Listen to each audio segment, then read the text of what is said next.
Servan et Michel, bonjour. Merci de nous recevoir pour évoquer un sujet des plus intéressants. Il s'agit de la mission dans un pays d'Afrique, l'Angola.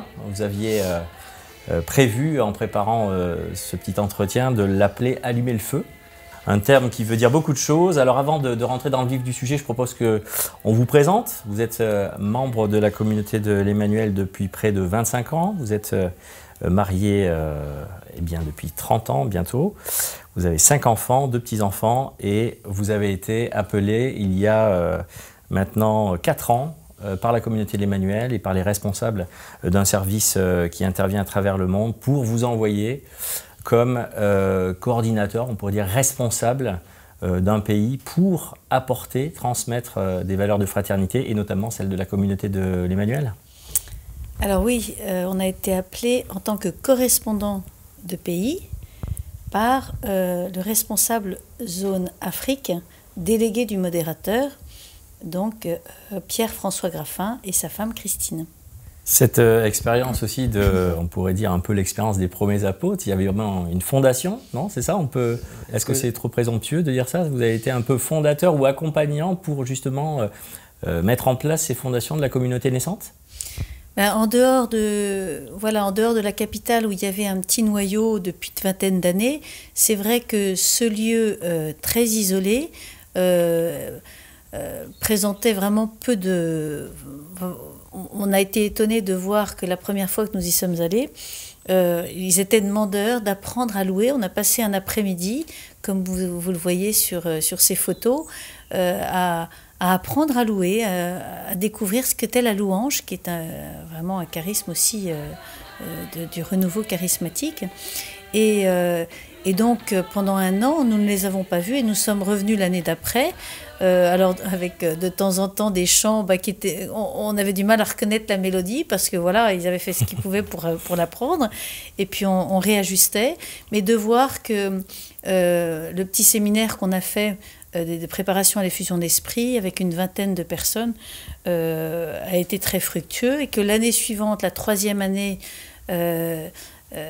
des petites maisonnettes étaient constituées, que des temps d'adoration avaient été institués, des temps d'évangélisation, et puis que les choses prenaient forme vraiment dans les charismes de la communauté, jusqu'à cette année où nous nous sommes rassemblés pour une retraite nationale, où là vraiment on a eu la joie de voir que les choses se solidifiaient, que l'évêque encourageait, et que beaucoup de jeunes tournaient autour de la communauté. Il y en a une, la Gabriela, qui part suivre l'école d'évangélisation au Brésil pour les 6 mois à venir, et de voir aussi que des ménages, des couples souhaitaient rentrer dans la communauté et se préparer au mariage pour pouvoir y rentrer, parce que voilà, ils voyaient vraiment combien le premier couple, Alda et Miguel, qui ont vraiment lancé la communauté et la portaient,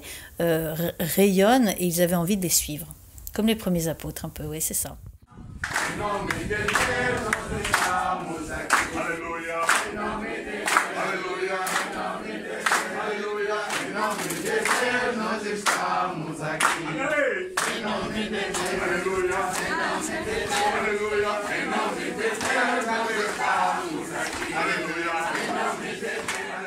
Les charismes de la communauté de l'Emmanuel étant adoration, compassion et évangélisation, pour apprendre et transmettre justement ces charismes-là, comment ça se passe concrètement? C'est-à-dire on fait des ateliers, on apprend peut-être aux frères à ce qu'est le charisme de chant en langue, la louange. Comment ça s'est passé? Ça a été bon enfant et ça s'est passé vraiment de manière simple? Oui, ça se passe par... imitation, je dirais tout simplement, pour ce qui est du chant en langue, pour ce qui est de la prière, l'organisation des adorations de nuit qui sont bien suivies, l'évangélisation, on a fait des jeux de rôle, mais comme on aurait pu en faire aussi en France, il n'y a rien d'extraordinaire, sauf que l'évangélisation, ça se fait quand on est dans dans un petit couvent en pleine brousse, on va dans les paillotes pour évangéliser tout autour. On est dans la campagne, on n'est pas en ville. Mais ça se passe très bien. Ou alors on est dans des faubourgs de Luena très pauvres, où les gens n'ont jamais eu une visite depuis 30 ans et nous accueillent à bras ouverts, et c'est magnifique. Autour notamment de la paroisse confiée par l'évêque à la communauté, et où le curé est tout à fait accueillant pour la communauté. On a eu une belle expérience d'évangélisation près de la capitale, où nous étions en week-end communautaire. Et donc, on avait organisé un après-midi d'évangélisation dans un bidonville. Et à la grande surprise d'abord de voir le retour des missionnaires dans une grande joie, et l'étonnement aussi des personnes dans les bidonvilles qui n'avaient connaissance que des témoins de Jéhovah et qui s'étonnaient de voir que l'Église catholique osait aller dans la rue. Ça a été une belle expérience. Puis des expériences de joie aussi, vous nous en avez témoigné tout à l'heure quelques-unes en préparant ce petit entretien. Une parole justement de frères et sœurs qui se remettent en question dans leur apprentissage entre guillemets, et qui n'hésitent pas dans la simplicité à venir vous trouver et vous dire Michel, Servan, est-ce qu'on fait bien quand on fait comme ceci? Est-ce qu'on exerce bien les charismes de cette manière-là? Est-ce qu'on loue bien? Oui, c'est vrai. Quelque chose qui vous a... Oui, c'est vrai que la première année, est-ce que vous pouvez nous apprendre à louer? Donc, on était avec notre frère José, qui est portugais, donc nous avons pris sa suite en tant que correspondant d'Angola, qui a expliqué pendant tout un après-midi ce qu'était la louange, et puis on s'est entraîné, on a mis en pratique. Ça a été pareil pour l'évangélisation, on a mis en pratique après avoir fait des cas d'école, mais ces cas d'école, c'était vraiment des sketchs et c'était mimé vraiment avec beaucoup de fraîcheur. Et puis de voir ce cœur d'enfant qui a la bonne volonté d'apprendre et qui veut recevoir tout un peu à la source. C'est vrai que la communauté par Elmonia, le cœur de Jésus, tout ça, c'est quand même très loin. Et puis c'est la France, c'est un peu le paradis sur terre. Et combien ils ont envie d'aller à cette source et de connaître un petit peu les rituels, les choses qui se vivent là-bas, qu'ils peuvent de temps en temps voir par des films ou des exposés, qu'ils aimeraient bien vivre eux-mêmes.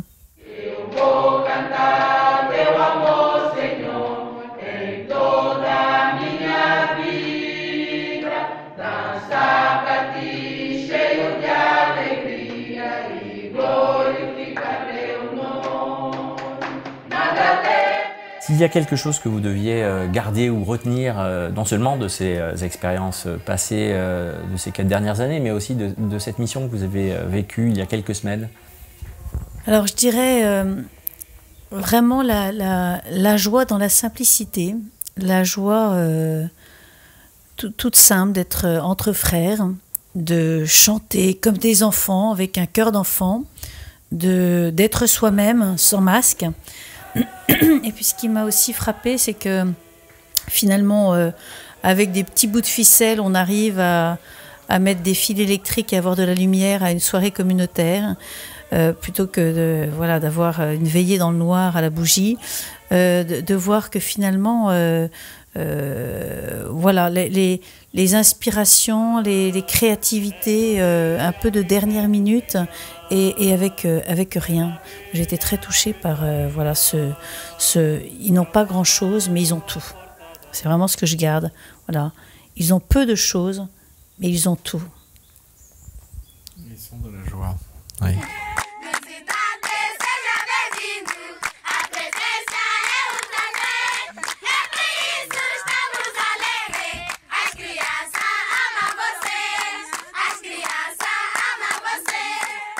Je sais que vous m'avez dit tout à l'heure aussi, tout ce que vous avez vécu avait été source de joie pour vous. Vous avez été édifié, ne serait-ce que des fois par des sourires d'enfants sur les visages, la simplicité aussi, la fraternité, le vivre ensemble. Moi, je retiendrai 2 choses. C'est que de ce séjour tout récent, c'est effectivement, je n'avais pas perçu à quel point ce ménage responsable de cette communauté qui explose est fidèle à une prière d'1 heure tous les matins. Ils se lèvent vraiment à 5 heures du matin pour prier 1 heure entre eux et je crois aussi avec leurs enfants. Et vraiment, ils ont un rayonnement qui est saisissant, qui est palpable. Et je pense que c'est ça qui permet à la communauté de grandir. Et ça, c'est un message vraiment pour tout groupe qui peut se trouver isolé, où que ce soit dans le monde. Vraiment, la prière est fondatrice de la communauté. Et d'autre part, de sentir que dans toute cette Afrique très pauvre, qui n'a pas accès à Internet,